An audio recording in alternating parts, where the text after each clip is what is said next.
I think that's a really good question. And I think when, you know, for me, right, high school swimming in Michigan is big, right? It's really big. But if you go to other states like California and, you know, I mean, that's all I guess I can talk to because I lived in California a while, but, you know, the high school experience wasn't as um, strong as it is in Michigan. Michigan was really big. And so for me, I struggled with that just a little bit because, you know, a 200 IM to me is, yeah, my sixth best event, you know. The 500 free was maybe my fifth best event. So maybe, you know, maybe not even that high. So then to prepare so much for that was really, you know, a struggle because, you know, I, I trained for the 400 IM, I trained for the mile, I trained for the 200 fly. So then to really focus my energies on the 200 IM at state meet seemed a little bit incongruent. Um, so I think for me, when I look back and, you know, thankfully this kind of this interview and this piece that you're doing gave me a lot of opportunity to reflect on my career as an 18 and under. And when I look back, you know, I mean, really, you know, age group in USA swimming was my priority.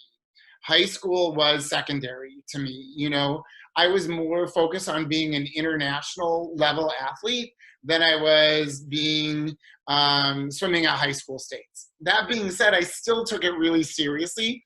And as you know from that race at the Cereal Bowl Relays, every time I raced, I gave it 100%. I wasn't one of those athletes who was like, I'll just win, you know? Maybe for prelims I would, but not for like for races. I gave it what I could when it was on the line. So I did take high school very seriously, but in 1992, you know, that was, you know, it was I think 2 weeks after, maybe not even Olympic trials. So I put all of my eggs into the basket of Olympic trials. I swam okay there. I didn't swim great, but I swam pretty decent. I think I was like 12th at the Olympic trials in 1992 in the 400 IM. And then, you know, 2 weeks later, we came back and I just tried to extend my taper as long as I could. And that's tough for a distance athlete. I think, you know, it's a little bit challenging, especially as a younger athlete when you know, kind of don't know as much about your body and are able to sustain it. So, you know, coming back in 1992 was a little bit of a challenge, especially coming off the high of the Olympic trials. But yeah, I agree with you. I don't think I actually hit, especially in the 500 free, I don't think I was anywhere near where I should have been if I would have, you know, had that shave and taper for that meet. So, but at the end of the day, I was happy with it. You know, I was really confident. I think I made the right decision.